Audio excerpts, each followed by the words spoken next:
Hi అండి, అందరూ ఎలా ఉన్నారు? నేను నా కుటుంబంతో థాయిలాండ్ యాత్రలో అయితే చాలా ఆనందంగా ఉన్నానండి. సో ఇదేనే సరైన సమయం అనమాట ఈ వీడియో చేయడానికి. సో నా కుటుంబానికి పెద్ద దిక్కు అండ నేనేనండి.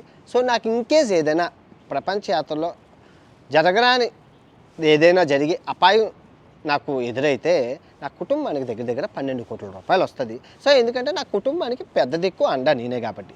సో ఇలాగే మీ కుటుంబాలకి కూడా మీరు పెద్ద దిక్కుగా అండగా మీకు డబ్బులు రావాలంటే ఏం చేయాలనేది కథ సారాంశం. మీకు మూడు కథలు చెప్తాను. 3 కథలు శ్రద్ధతో వినండి. ఒకసారి అయితే ఒకసారి 10, 20 సార్లు ఎన్నిసార్లు అయితే అన్నిసార్లు ఈ వీడియోని చూడండి, చాలా ఉపయోగంగా ఉంటుంది. ఒక సామెత ఉంది మీకు తెలుగులో, తెలుసు కదా, అది కీడెంచి మేలంచాలి. దీనికి అర్థం పూర్తి చివరాఖరి దాకా చూస్తే మీకు అర్థమవుతుంది. చాలా ఉపయోగకరం వీడియో చూసామరా అని మీరే చెప్తారు. లైక్ అయితే ఫస్ట్ చేయండి, వీడియో అంతా చూసాక కింద కామెంట్ చేయండి. సో ఫస్ట్ కథ వచ్చేసి చాలా చాలా ఇంపార్టెంట్, జాగ్రత్తగా వినండి. సో రోగాలు అందరూ ఉంటారండి. అంటే జ్వరం, జలుబు, తర్వాత తలనొప్పి, తర్వాత డయేరియా, డెంగ్యూ, విరోచనాలు, వాంతులు, మలేరియా, ఈ అందరూ ఒక గ్రూప్ అనమాట. సో ఆ గ్రూప్కి హెడ్ జ్వరం. సో వాళ్ళందరూ ఒక ఊరు వెళ్తారు. సో ఒక ఊరు వెళ్ళేటప్పుడు అనుకుంటారు, ముందు జ్వరం అంటది, అరే మీరందరూ ఊరు బయట ఉండండి, నేను ముందు వెళ్ళి ఆ ఊర్లో స్థితిగతులు చూసుకొని వస్తాను, ఎవరు బాగున్నారు ఎవరు బాగోలేరో చూసుకొని వస్తాను. సో తర్వాత మీరు అందరూ ఊర్లోకి ప్రవేశిద్దరు, మీరు ఎక్కడ ఉండండి అని చెప్పి జ్వరం వాళ్ళ గ్రూప్ లీడర్ అన్ని జబ్బుల్ని ఊరు బయట నుంచి ముందు ఇది వెళ్తుంది. సో అలా వెళ్తూ ఉంటే రోడ్డు మీద ఒక సన్నకారు రైతు కనబడతాడు. సో రైతు కనబడగానే రైతు ఒంట్లోకి దూరిపోద్ది. సో రైతు ఒంట్లోకి దూరిపోతుంది. ఆ రైతులో ఇంటికి వెళ్తాడు, ఇంటికి వెళ్ళి పడుకొని పొద్దున్న లెగుస్తాడు. మళ్ళీ ఎప్పుడులాగే లేచి గంజానం, ఉల్లిపాయ, నిమ్మకాయ, పచ్చిమిరపకాయ తినేసి గంజానం తినేసి పారా గుణపం పెట్టుకొని రైతు పొలంలోకి వెళ్ళిపోతారు. పొలంలోకి వెళ్ళిపోయి ఇంకా గుణపం పెట్టుకొని తవ్వుతూ ఉంటారు. మొత్తం పార అనుకొని అన్ని వ్యవసాయం చేసుకుంటారు. ఎండ సుర్రుమంటది అనమాట, కాలిపోతుంది.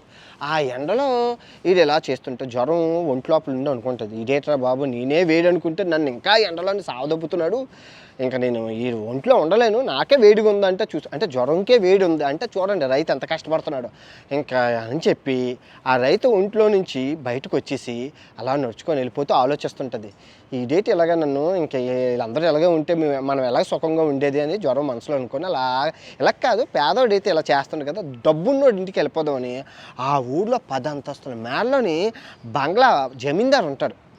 ఆ జమీందారుని చూడగానే ఇది అనుకుంటుంది, ఓడి అమ్మ ఇదేదో బాగుందని చెప్పి అలాగా ఆ మేడ లోపలికి వెళ్ళిపోతే అక్కడ గుర్రాపు కుయ్యాల బల్ల, బంగారు పుయ్యాలు గారిలో 10 ఉంగరాలు పెట్టుకొని మొత్తం పులిగోర వేసుకొని మహారాజు అంటే జమీందారు అలా ఉయ్యాల్లో ఊగుతూ ఉంటాడు. అబ్బా సరే నోడ్రు అని చెప్పి ఆ ఒంట్లో దూరిపోతాడు.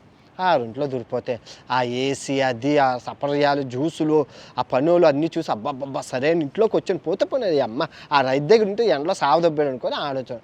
ఇంకా ఇలాగ అనుకున్నదో లేదో ఆడు ఫోన్ చేసేస్తాడు, నాకు ఒంట్లో వేడిగా ఉంది, మీరు రావాలి అని చెప్పి డాక్టర్లకు ఫోన్ చేస్తారు, పెద్ద పెద్ద డాక్టర్లు పట్టణం నుంచి. వాళ్ళందరూ మొత్తం కారుల్లో వచ్చి, జమీందారు వేల కోట్లు ఆస్తుంది, మొత్తం 15 మంది డాక్టర్లు వచ్చి ఈ చేతికి ఇది అది రక్త పరీక్షలు, ఆ పరీక్షలు, ఇంజక్షన్లు, సిలైన్లు, తలనొప్పులు, స్కానింగ్లు, ఎంఆర్ఐలు ఇవన్నీ చేసేస్తారు.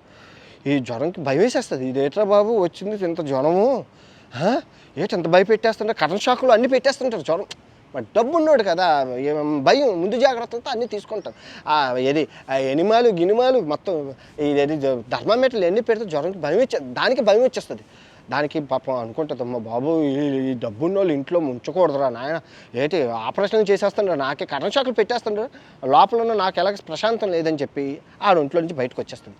ఆడింట్లో నుంచి బయటకు వచ్చేసి అనుకుంటుంది, పేదోడు ఆడు జ్వరం కాతర చేయకుండా ఎండలో కష్టపడ్డాడు, డబ్బున్నోడు భయంతో ఈ హాస్పిటల్లో అన్నీ నన్ను ట్రీట్మెంట్ చేశాడు, ఎలా కాదు మధ్యతరగతి వాళ్ళు ఎవరైనా ఉంటే చూద్దామని అలా నెతుకుతూ ఉంటుంది. మధ్యతరగతి వాళ్ళు చూస్తుంటే ఒక ట్యూషన్ టీచరు ఇంటి ఎదురు పిల్లలకి ఆ అమ్మ ఆవు ఏగా అని చెప్పి పాఠాలు చెప్తుంటారు.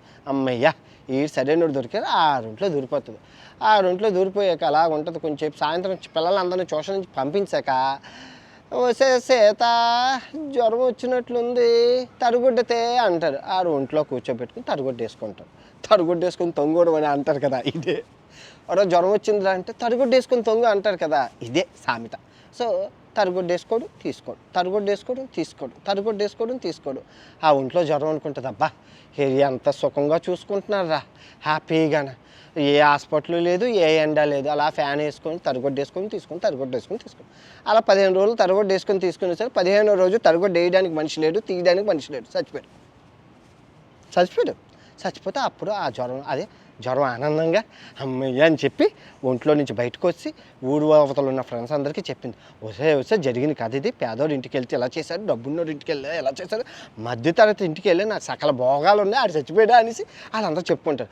ఆ అమ్మాయి అయితే అందరూ అనండి మనందరం మధ్యతరగతి ఇంటికి వెళ్దామని చెప్పి మొత్తం రోగాలన్నీ బయలుదేరారు మొత్తాన్ని. ఈ కథ సారాంశం ఏంటి మీకు ఏంటి అర్థమైంది? ఏమర్థమైంది? మధ్యతరగతి బతుకు ఎలా ఉంటుందో మధ్యస్థం బతుకు అంటారు.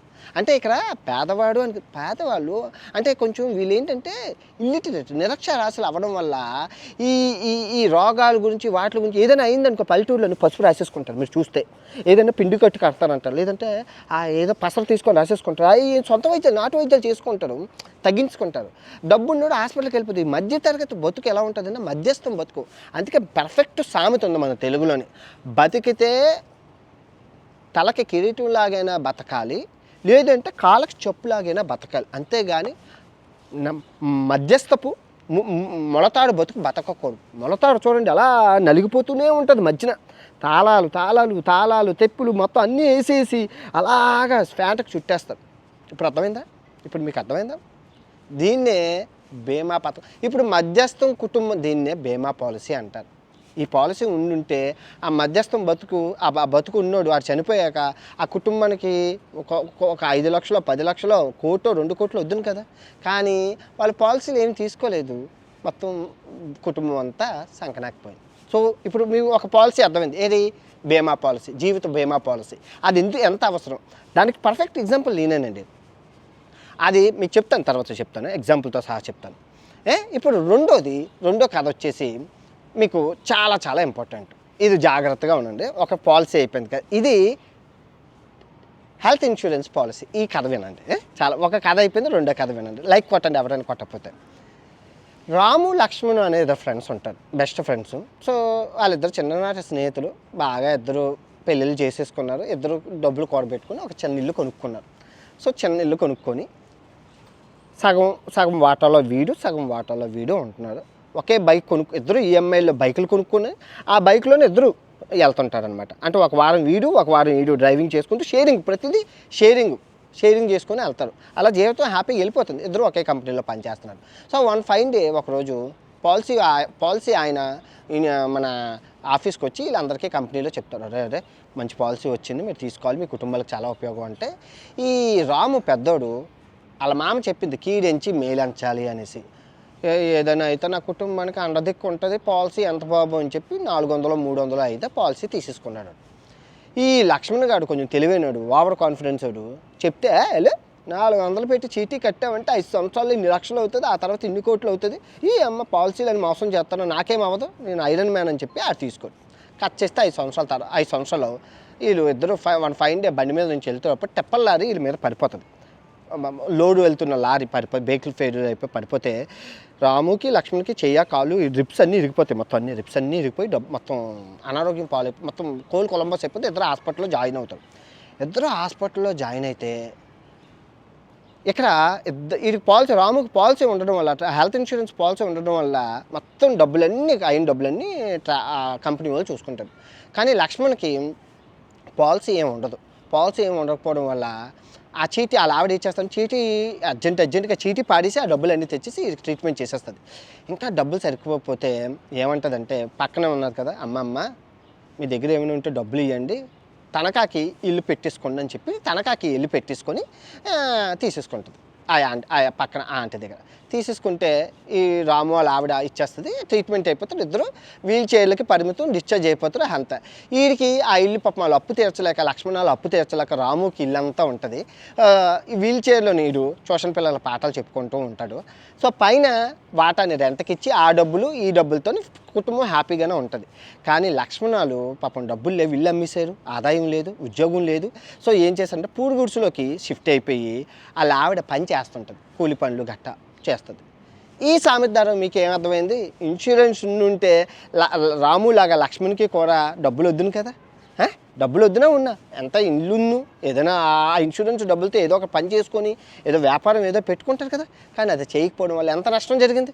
ఇప్పుడు ఇక్కడ హెల్త్ ఇన్సూరెన్స్ అనేది ఎంత ఇంపార్టెంట్. ఫర్ ఎగ్జాంపుల్ మా కుటుంబం నాశనం అయిపోవడానికి హెల్త్ ఇన్సూరెన్స్ లేకపోవడమే, అంటే ఇన్సూరెన్స్ లేకపోవడమే. మీ అందరికీ తెలుసు మా అమ్మగారికి యాక్సిడెంట్ అయిందని.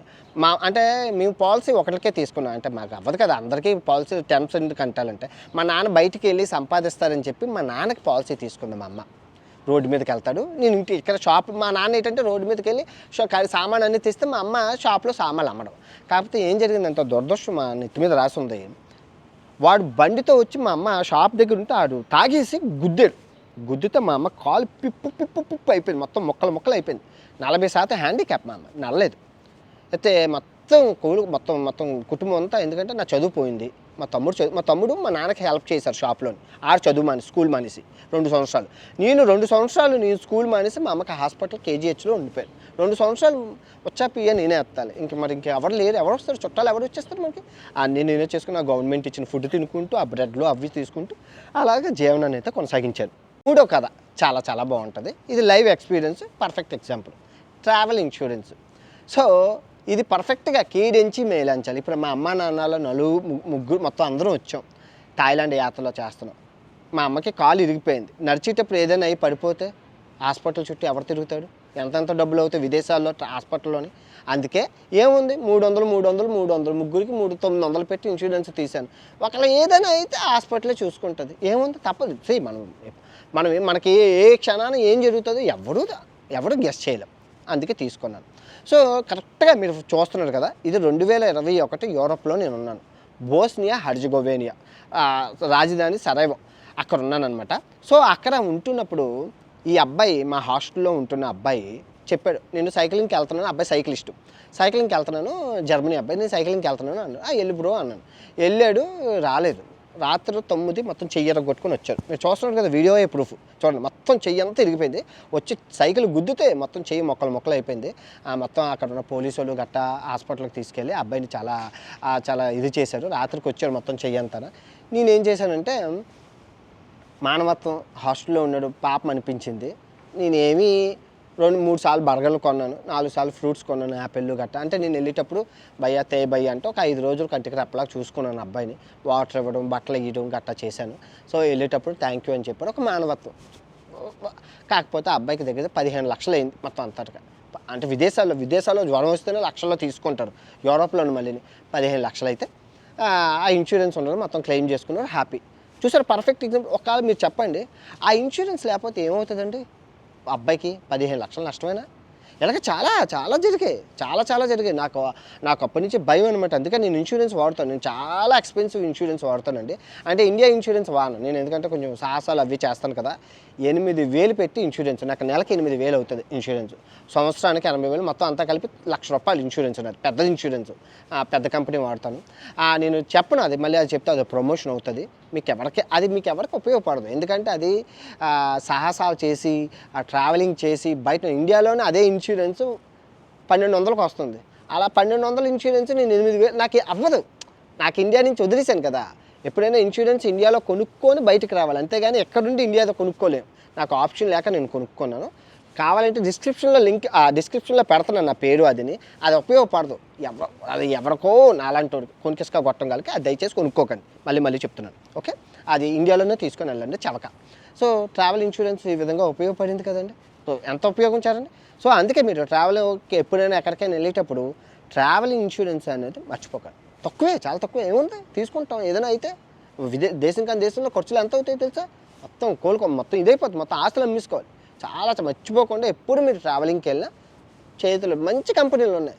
ఇప్పుడు ఇక్కడ ఇన్సూరెన్స్లు ఎలా కొనుక్కోవాలి ఏంటి అనేది చెప్తాం. ఇప్పుడు మీకు ఇన్సూరెన్స్, మీకు ఫస్ట్ కథ ద్వారా బీమా పథకం, రెండో లైఫ్ ఇన్సూరెన్స్, రెండో పథకం ద్వారా హెల్త్ ఇన్సూరెన్స్, మూడో వీడియో ద్వారా ట్రావెల్ ఇన్సూరెన్స్. 3 ఇన్సూరెన్స్ల గురించి తెలుసుకున్నాం. ఇవి నెలకి కట్టచ్చు, 2 నెలలకు కట్టచ్చు, 3 నెలలకు కట్టచ్చు, 6 నెలలకు కట్టచ్చు, సంవత్సరంగా ఒకేసారి కట్టచ్చు. ఇప్పుడు మీకున్న స్తోమత బట్టి. కానీ ఇంటి యజమానికి బీమా పథకం అనేది ఉండాలి. ఎందుకంటే రేపంటూ నాకు ఏదైనా అవ్వరాంది అయితే మా కుటుంబం పరిస్థితి ఏంటి? రోడ్డు మీదకి వచ్చేసింది. చూసారా లక్ష్మణ్ గారి కుటుంబం రోడ్డు మీదకి వచ్చిందా? ఆ ట్యూషన్ టీచర్ కుటుంబం రోడ్డు మీదకి వచ్చిందా? ఇన్సూరెన్స్ ఉంటే రాదు కదా. నాకు రోజుకి 100 మెసేజ్లు వస్తాయి. అన్న సహాయం చేయండి అన్న, అమ్మకి బాగోలేదు, నాన్నకి బాగోలేదు, తమ్ముడికి బాగోలేదు, అది బాగోలేదు, అప్పుల పాలు అయిపోయి ఇది అయిపోయి హాస్పిటల్. వాళ్ళందరూ ఎందుకు అడుగుతున్నారు? ఇన్సూరెన్స్ లేదు. ఇన్సూరెన్స్ ఉంటే అడగాల్సిన పనే ఉంటుంది. ఇన్సూరెన్సే క్లెయిమ్ చేసుకుంటారు కదా. సో మార్కెట్లో చాలా ఇన్సూరెన్స్ ఉన్నాయి. బ్రోకర్లు, ఏజెంట్లు చెప్పింది వినేసి గుడ్డిగా నమ్మికండి. రీచెక్ చేసుకోండి. ఇప్పుడు ఈ వీడియో చూస్తున్నారంటే మీ అందరికీ ఫోన్ వాడడం వచ్చు. సో ఫోన్లోని వీడియోలు బోల్డ్ ఉంటాయి. ఒక్కొక్క ఫైనాన్షియల్ ఎక్స్పర్ట్స్ చాలామంది ఉంటారు. ఇక్కడ మీరు సార్ మీరే చెప్పచ్చు కదంటే నేను విద్యార్థి అంటే మీకు, ప్రొఫెషనల్స్ అంటే ఈ డే ట్రేడర్ తెలుగు ఆయన రేవంత్ గారు, కౌశిక్ గారు అని ఉన్నారు. కౌశిక్ అంటారు కదా, ఆయన మళ్ళీ చెప్తారు. సో వీళ్ళందరూ ప్రొఫెషనల్స్. వాళ్ళు చెప్పేవి వినండి, తెలుసుకోండి వాళ్ళు ఏం చెప్తున్నారో అర్థం. ఇంకా చాలామంది ఉన్నారు ఆ ప్రొఫెషనల్. ఒక 10 వీడియోలు చూసి ఏం చేస్తాం, 10 వీడియోలు చూస్తే మీకు అర్థమవుతుంది. సో స్టూడెంట్కి టీచర్కి మధ్యన మీడియేటర్ లాంటి వాడిని నేను. ఉపయోగం గురించి చెప్తున్నాను తప్ప నేను ప్రొఫెషనల్ కాదు. నేను మీలాగా కామన్ మ్యాన్నే. నాకున్న నాలెడ్జ్ మీకున్న నాలెడ్జ్. నేను వాళ్ళ వీడియోలు చూసి నేర్చుకున్నాను తప్ప నాకేమీ అక్షర జ్ఞానం వచ్చి లేదు, ఇది లేదు. ట్రావెలింగ్ గురించి అడిగితే నేను ప్రొఫెషనల్గా చెప్తాను, కానీ షేర్ మార్కెట్ల గురించి వీటి గురించి అది ప్రొఫెషనల్సే చెప్పాలి. టీచర్ పని టీచరే చెప్పాలి, స్టూడెంట్ పని స్టూడెంటే చేయాలి, ఆ బ్రోకర్ పని బ్రోకరే చేయాలి. ఓకే, ఇప్పుడు మీకు అర్థమైంది కదా. ఇప్పుడు నేను చెప్పానని తోకలు తెంపేసుకొని కంగారు పడిపోకండి. ప్రశాంతంగా ఏమైపోదు. ప్రశాంతంగా మీ దగ్గర నుంచి మంచి కంపెనీలు చూసుకొని వాటి టర్మ్స్ ఏంటి, నెలకి ఎంత కట్టాలి, వారానికి ఎంత కట్టాలి, కడితే ఎంత వస్తుంది మీ అందరికీ తెలుసా. సింగనాథం జలకర్లు అన్నీ చేసుకొని చేయండి. భయ్యా మీ స్టూడెంట్లు భయ్యా మా దగ్గర డబ్బులు లేవు బయట పార్ట్ టైం జాబులు చేసుకొని ఆ డబ్బులతో నెమ్మదిగా కట్టండి. ఎగ్జాంపుల్, నేను గోవాలో ఉండేటప్పుడు నాకు వచ్చిన తక్కువ డబ్బులతో టిప్పులు వస్తే నేను ఆ రోజుల్లోనే మంచి ఇన్సూరెన్స్ తీసుకున్నాను. 900 800 టిప్పులు వస్తాయి కదా ఆ డబ్బులతో. కాకపోతే అది గోవాలో తీసేసుకున్నాను. అది వైజాగ్ మార్చుకోవడానికి అవ్వట్లేదు, ఇంకా అలాగే ఉంది అక్కడ. ఎప్పుడో మార్చుకుంటాను అంటే చిన్న పథకం అది తీసుకున్నాను ఆ రోజుల్లో. ఏదో 2012 ఆ తారీఖు వైజాగ్ ట్రాన్స్ఫర్ పెట్టుకుంటాను అలాగా. సో మీరు కూడా తీసుకొని మంచివి ఇన్సూరెన్స్లు, టర్మ్ ఇన్సూరెన్స్లు, హెల్త్ ఇన్సూరెన్స్ చాలా ఇంపార్టెంట్. హెల్త్ ఇన్సూరెన్స్ ఎవరికి ఇంపార్టెంట్? మా అమ్మ నాన్న వయసు వారికి. ఎందుకంటే రోగాలు రోజుకి ఏ రోగం వస్తుందో ఎవరికి ఎప్పుడు చెప్పలేం కదా. హెల్త్ ఇన్సూరెన్స్ వాళ్ళ వృద్ధులకు ఉండాలి. ఆ టర్మ్ లైఫ్ ఇన్సూరెన్స్ బీమా పథకాలు ఇంటి యజమానికి ఉండాలి. గుర్తుపెట్టుకోండి. డబ్బులు ఉంటే అందరూ, అవకాశం ఉంటే అందరూ తీసుకోవడంలో తప్పులేదు. చెప్పలేదు ఎప్పుడు ఏం జరుగుతుంటుందో, కానీ ఇది మ్యాటర్. ఓకే, మీకు ఐ హోప్ మీకు అది నచ్చిందని అనుకుంటున్నాను. అందరూ బాగుండాలండి, అందరూ బాగుండాలి. ఇప్పుడు నాకు ఏదైనా అయిందంటే నా కుటుంబం రోడ్డును పడకుండా వాళ్ళకంటూ ఒక దారిని నేను చూపగలిసాను ఈ ఇన్సూరెన్స్ ద్వారా. ఏముంది ఇప్పుడు మీకు చూపించాను, కథలోనే సారాంశాలు ఉన్నాయి. వాడు చీటీలు కట్టాడు, ఏమైంది ఎండ్ ఆఫ్ ద డే ఆ రోగాలకే అన్ని తగలెట్టాడు. వీడికి ఇన్సూరెన్స్ ఉంది కాబట్టి ఆ ఇన్సూరెన్స్ కంపెనీ ఆయన కాపాడిందా. సో అలాగ చెప్పుకుంటూ పోతే 1,00,000 కథలు ఉన్నాయి. మీకు అర్థం అవ్వాలని చెప్పి అట్టుపండు వచ్చినట్లు చిన్న కథలు అయితే చెప్పి మేము ముందుకు తీసుకొచ్చాను. మరో మంచి వీడియోతో కలుసుకుందాం. ఈ వీడియో ఎంతతో సమయం. సర్వేజన సుఖినోభవంతో అందరూ బాగుండాలి, అందులో నేను ఉండాలి.